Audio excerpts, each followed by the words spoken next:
책이 하나 있습니다. 아마 저보다 제 또래나 저보다 나이 연세가 있으신 분들은 아마 다 한 번씩 읽어보셨을 법한 책이죠.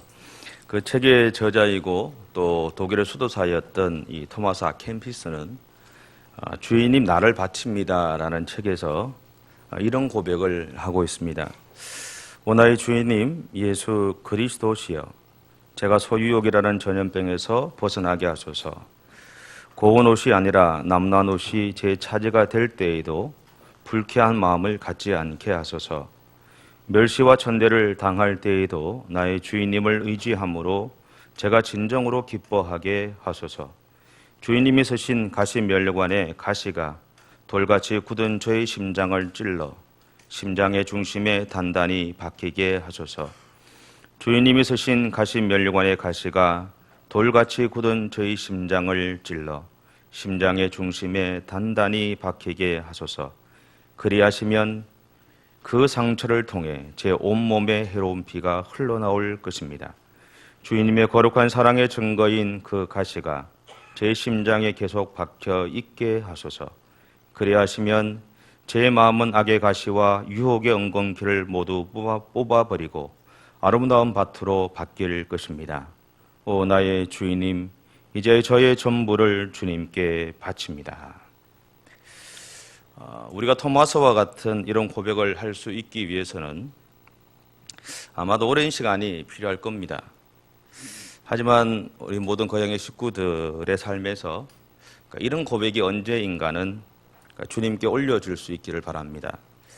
레위기 10장 3절을 보면요, 나는 나를 가까이 하는 자 중에서 내 거룩함을 나타내겠고 온 백성 앞에서 내 영광을 나타내리라 라고 말하고 있습니다. 하나님이 이런 말씀을 하신 것에는 이유가 있습니다. 민수기 3장 2절에 보면 이 아론에게는 4명의 아들이 있었습니다. 장자는 나답이고 또 그 다음은 아비후고 그 다음에 엘라살과 이다말이라는 4명의 아들이죠.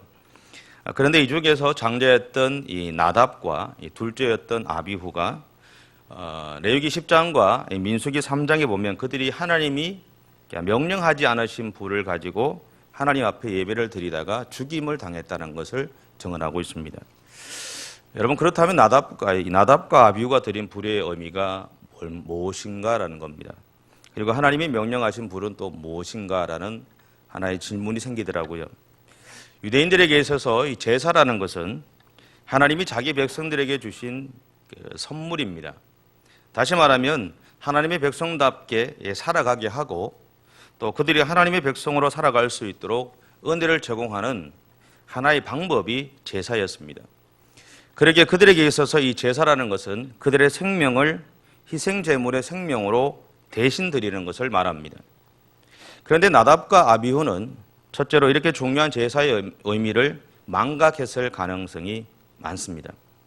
이것은 마치 우리가 예배를 경홀히 여기는 것을 통해서 하나님을 경홀히 여기는 잘못을 범하는 것과 마찬가지입니다. 우리는 보면 예배를 드릴 때 보면 옆에 사람이 오나 안 오나 자꾸 살피죠. 그죠? 그리고 예배를 드릴 때도 찬양해야 될 시간에 찬양하지 않고 기도할 시간에 기도하지 않고 그런 것들이 또 우리 가운데 있죠.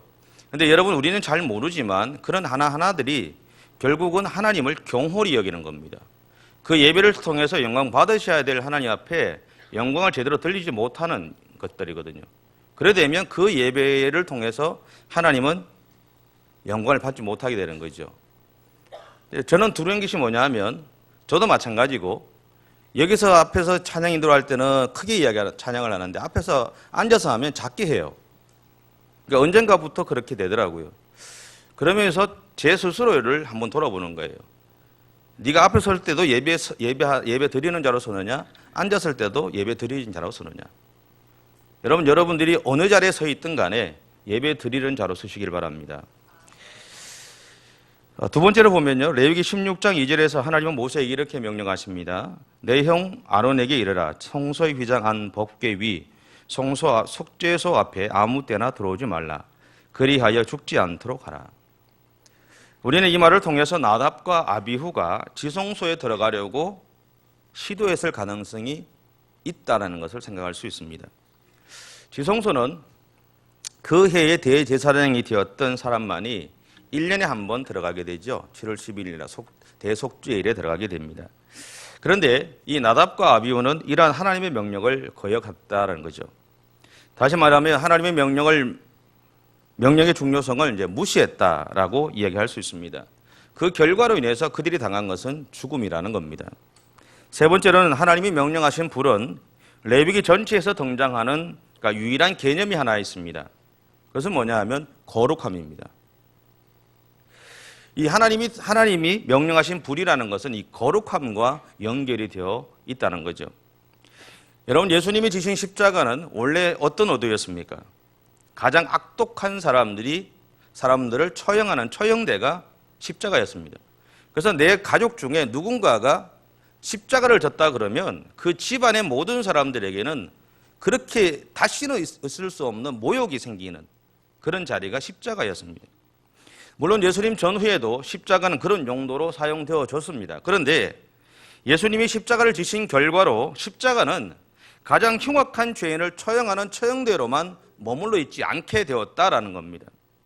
오히려 십자가는 우리의 죄를 용서하시는 하나님의 사랑을 상징하는 것이 되었고요. 그리고 하나님과 우리 사이에 무너진 골을 연결하는 길이 되었다라는 겁니다. 곧 예수님이 지신 결과로 십자가는 하나님이 사용하시는 거룩한 도구가 되었다라는 겁니다. 모세가 40년 동안 미디안 광야에서 양을 칠 때 사용했던 지팡이도 하나님이 모세를 부르셨을 때 그것은 하나님의 지팡이가 되죠.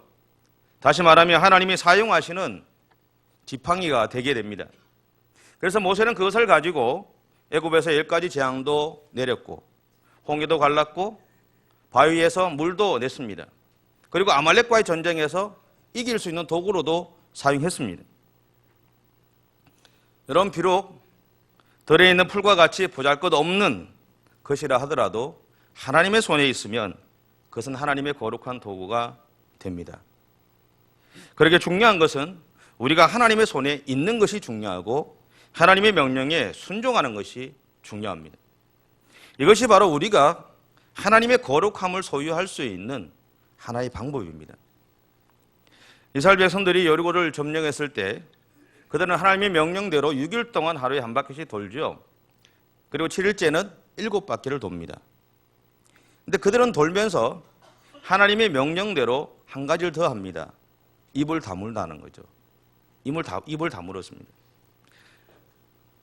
여러분, 우리 한 180에서 200 정도 되시는데 여러분들이 한마디도 안 하고 입을 딱 다물고 2시간을 있으라 그러면 하실 수 있을까요?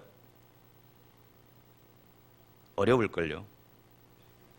전화가 오면 전화라도 받아야 되잖아요.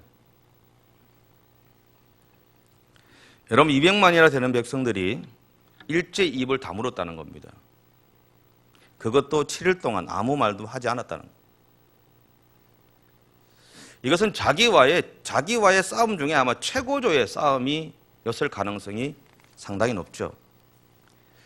하지만 그들은 철저히 하나님의 명령에 순종하게 됩니다.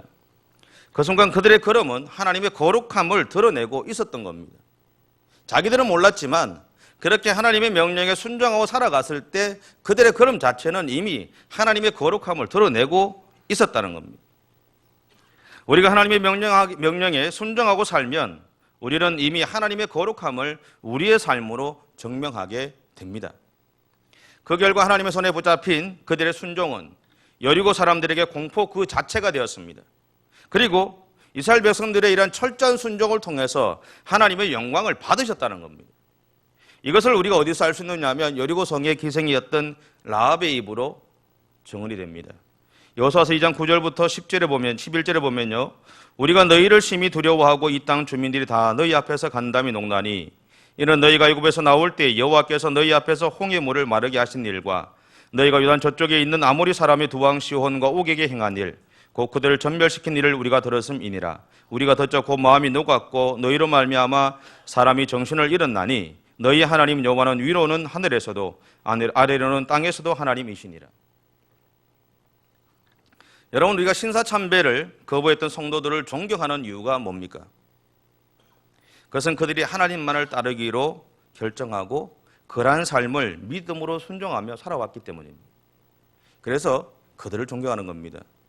장로교회도 고신척 다 나눠져 있지만 그래도 통합척이 있지만 그럼에도 불구하고 고신척에 있는 목사님들이나 교인들을 나보다는 조금 더 신앙이 더 깊은, 더 철저한 사람이라고 생각하는 부분들이 제 안에는 있습니다. 여러분 안에는 없는지는 잘 모르겠지만 제 안에는 있습니다. 왜냐하면 그들은 그 순간 자기의 생명을 내걸고 자기의 믿음을 지켰던 사람이기 때문에 그렇습니다. 그 신앙의 모습들이, 유산들이 그들 가운데 흘러 들어갔을 거라는 기대감이 있기 때문에 그렇습니다. 그래서 그들을 존경하는 거죠. 그런데 이렇게 하나님에게 순종함으로 하나님의 일을 해야 하는 이스라엘 백성들이 오늘 본문 앞에서 가나안을 코앞에 두고요, 12명의 사람들이 40일 동안 정탐을 하러 떠나게 됩니다. 그런데 그들이 돌아오고 나서 10명의 사람들이 어떤 이야기를 하느냐 하면 부정적인 이야기를 합니다.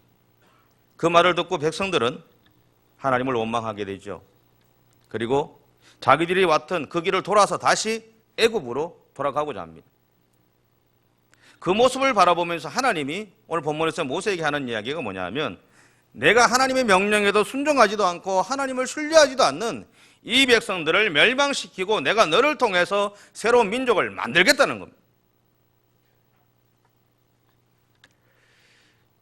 여러분, 우리는 하나님의 말씀대로 살아가지 않을 때 별 걱정 없이 살아갑니다. 맞죠? 저도 그렇고요. 별 걱정 없이 살아갑니다.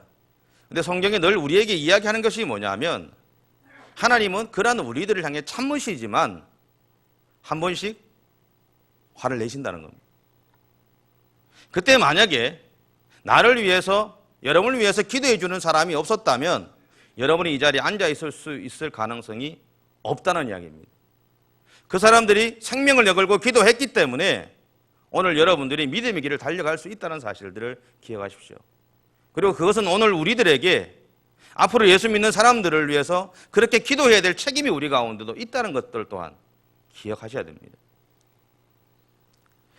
나는 예수님을 믿는다라고 할 때 그 믿는다는 것이 뭘까요?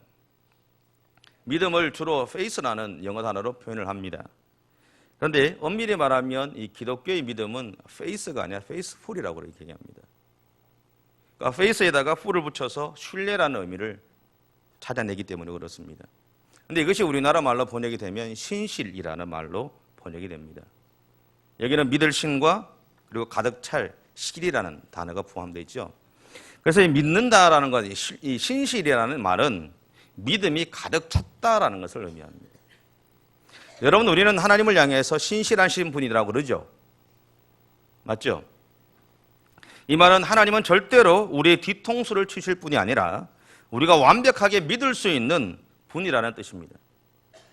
그리고 우리가 우리 스스로를 향해 기도할 때 하나님, 내가 하나님 앞에서 신실하기를 원합니다라고 이야기할 때는 내가 하나님께서 하나님 앞에 내 믿음을 가득 채워서 변함없이 하나님의 뒤통수를 때리지 않고 정말 믿을 수 있는 믿음의 삶을 살아가겠다라는 그 고백이 그 안에 포함되어 있다는 것을 기억해야 됩니다. 그런데 오늘 본문에 등장하는 이스라엘의 모습에서 우리는 하나님을 향한 그들의 신뢰를 찾을 수가 없습니다. 하나님의 애굽에서 그들을 데리고 나오시고 홍해를 건너게 하시고요, 낮에는 구름 기둥과 밤에는 불 기둥으로, 그리고 아침에는 만나로 저녁에는 메추라기로 그들을 먹이셨고 또 물도 공급해 주셨고요, 신발도 옷도 공급해 주셨습니다. 그런데 그럼에도 불구하고 그들이 하나님을 완벽하게 믿지 못하고 있다는 겁니다. 여러분, 이것이 비단 이스라엘 백성들의 이야기일까요? 오늘 우리의 모습은 아니겠습니까? 여러분은 정말 완벽하게 하나님을 믿고 계십니까? 철저하게 하나님을 믿고 계십니까? 여러분의 상황이 어떠하든 간에 상관없이 정말 하나님만을 바라보고 살아가십니까? 그렇게 살아가십시오. 저는 오늘 본문의 내용을 이렇게 보면서, 앞뒤의 내용들을 보면서 늘 마음 한켠에 가지고 있는 생각이 있습니다. 아쉬움이죠. 여러분, 12명의 정탐꾼들이 해야 할 일은 무엇이었을까요? 그들은 가나안 땅에 들어가서요, 그 가나안 땅에 살고 있는 민족들의 강함이나 그들이 가지고 있는 환경을 보는 것이 아니었습니다. 그들이 해야 할 일은요, 이곳이 하나님이 그들의 조상 아브라함에게 약속하신 땅이 맞는지를 확인하는 것입니다. 다른 것이 아니었어요. 뭐 포도송이 큰 거 가지고 오는 게 아니고요. 그 땅이 정말 하나님이 그들의 조상인 아브라함에게 약속하신 땅이 맞는지를 확인하면 됐습니다. 여러분, 가나안 땅을 그들에게 주시겠다고 이야기하신 분이 누굽니까? 하나님이시죠. 그리고 하나님은 그들에게 그 땅을 주시기 위해서 애굽에서 데리고 나오셨고요. 홍해를 갈랐고 여기까지 인도해 오셨습니다. 가나안 땅에 사는 사람이 강하든지 그들의 환경이 어떠하든지 그것은 하나님의 몫이라는 겁니다. 왜냐하면 주신다고 하신 분이 하나님이잖아요. 그건 하나님의 몫이라는 거예요. 단지 그들은 우리에게 하나님이 주신다고 했으니 주실 것이라는 믿음으로 믿는 믿음만 필요했다는 겁니다. 하나님이 약속하셨으니까 주겠죠. 하나님이 약속하셨으니 주신다는 믿음이 있어야 된다는 이야기입니다. 그들이 할 일은 하나님이 주신 것을 취하기만 되었습니다. 취하기만 하면 됩니다. 이것은 마치 우리를 구원하기 위해 이 땅에 오신 예수님이 십자가에서 대속제물로 죽으시고 부활하셨기에 우리에게 구원의 길이 열렸으면 우리가 믿을 때 우리에게 구원이 선물로 주어진 것과 같습니다. 정탐꾼들은요, 하나님이 약속하신 땅인지만 확인하면 됐습니다. 확인했다면 자신들뿐만 아니라 모든 이스라엘 백성들이 거기까지 가도록 도와주면 됐습니다. 근데 민수기 13장 27절과 28절에 보면요, 이런 말씀이 있습니다. 모세에게 말하여 이르되 당신이 우리를 보낸 땅에 간즉 과연 그 땅에 젖과 꿀이 흐르는데 이것은 그 땅의 과일이니이다. 그러나 그 땅 거주민은 강하고 성읍은 견고하고 심히 클 뿐 아니라. 정탐꾼들은 그 땅이 약속의 땅인 것을 알았습니다. 그런데 자기들을 보니까 감당할 수 없다는 거예요. 그 땅의 환경에 막혀서 그것을 취하지 못하겠다는 이야기입니다. 하나님이 약속해 주셨는데 약속의 땅이 맞는데 나는 가지 않겠다는 이야기인 거예요. 하나님이 그 사람들을 용서하겠습니까? 용서하지 않죠. 이사야 59장 1절과 2절에 보면요, 이런 말씀이 있습니다. 여호와의 손이 짧아 구원하지 못하심도 아니요 귀가 둔하여 듣지 못하심도 아니라 오직 너희 죄악이 너희와 너희 하나님 사이를 갈라놓았고 너희 죄가 그의 얼굴을 가리어서 너희에게서 듣지 않으시게 함이니라. 여러분, 우리는 기억해야 될 것이 있습니다. 내가 아무런 일도 없이 내 인생 가운데 흘러가니까 하나님은 나의 인생 가운데 늘 축복하시고 사랑하시고 나를 보호해 주시는 것 같이 착각할 때가 많다는 겁니다. 내 인생 가운데 아무런 일이 일어나지 않을 때, 하나님이 침묵하실 때 우리는 긴장해야 합니다. 여러분, 돈을 많이 버십니까? 긴장하지 않겠죠? 건강하니까 긴장하지 않겠죠? 여러분의 자녀들이 잘 되니까 별 문제 없는 것 같겠죠? 여러분 회사에서 잘 승진하니까 아무 일 없는 것 같겠죠? 그런데 여러분 기억하십시오. 그것이 축복이 아닙니다. 그것이 축복만이 아니라는 이야기입니다. 여러분과 하나님과의 관계가 바로 세워지지 않으면 그것은 아무런 의미가 없습니다.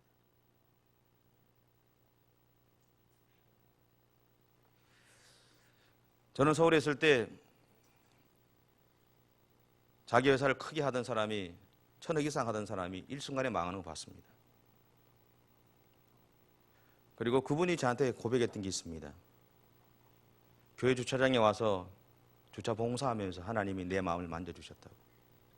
나하고 하나님과의 관계가 회복되기 시작했다고. 그러면서 하나님이 내 사업도 만져주시더라고요. 근데 참 놀라운 게 뭔지 아십니까? 경험했음에도 불구하고 어느 정도 안정되니까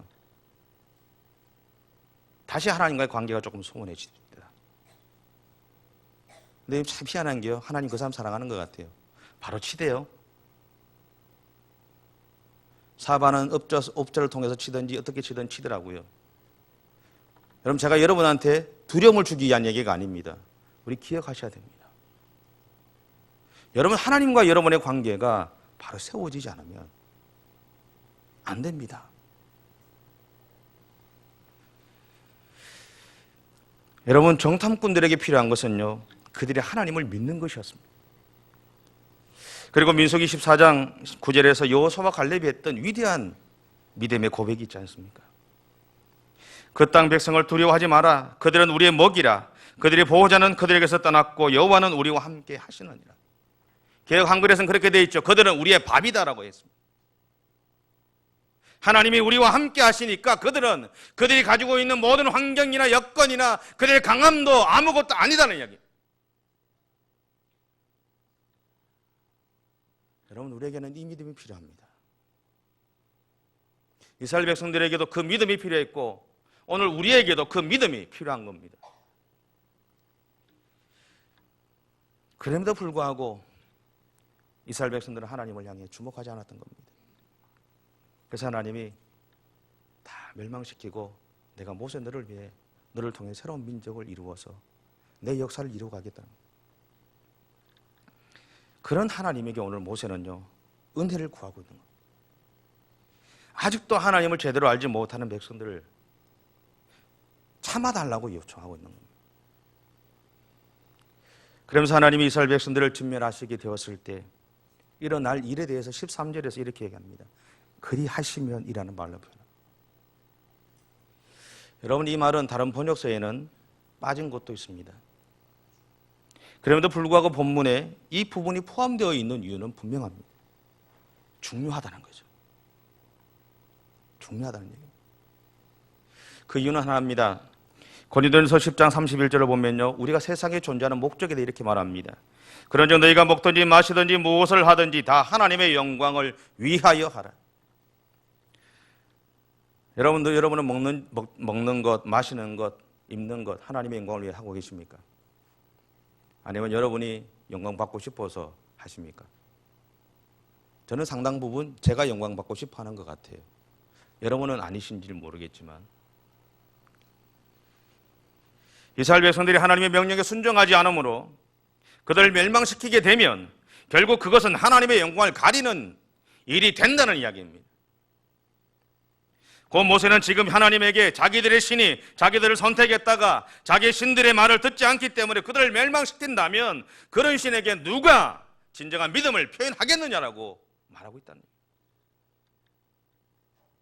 자기 편한 대로 너희들은 내 백성이다 이야기하고 내 말 안 들으니까 나는 너희를 버리겠다고 이야기한다면 누가 그 신을 믿겠냐는 이야기입니다. 그러니 하나님, 우리를 용서해달라고. 저도 잘 모르고 백성도 잘 모르지 않느냐고. 용서해달라고. 그러면서 모세는 이 순간 하나님을 향해 하나님의 사랑을 요청합니다. 여러분, 성경에서 가장 중요한 단어는요, 사랑입니다. 그래서 우리는 율법을 두 문장으로 표현할 때 하나님 사랑, 이웃 사랑이라고 말하고요. 한 문장으로 표현할 때는 서로 사랑하라고 말합니다. 여러분, 옆에 분 한번 보시죠. 서로 사랑하십니까? 네? 사랑합니다 한번 해보십시오. 네, 억지로라도 해보십시오. 사랑합니다. 자, 이 입을 이쪽으로 올리셔가지고 다시 사랑합니다. 축복합니다. 사랑합니다. 그 동성끼리 한번 안아줘 보세요. 자, 사랑합니다. 그럼 안아보세요. 이성끼리는 말고요. 동성끼리. 네.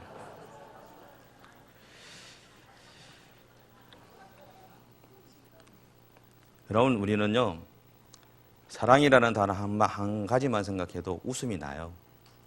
사실은 마음이 좀 편안하고 좋습니다.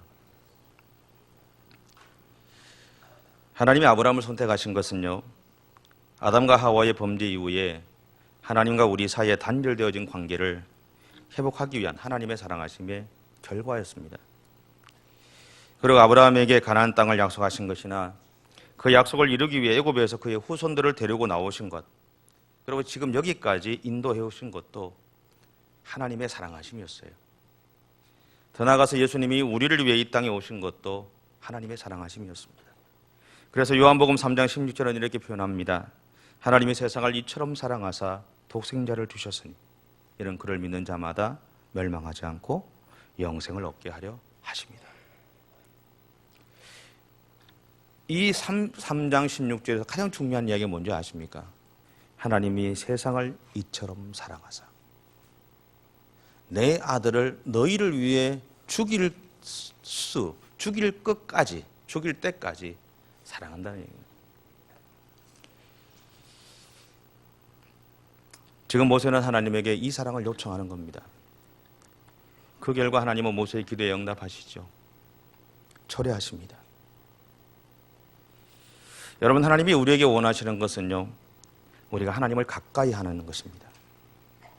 하나님을 가까이 한다는 것은 하나님을 안다는 것이고, 하나님이 자신을 우리에게 보여주시고 알려주신다는 것을 의미합니다.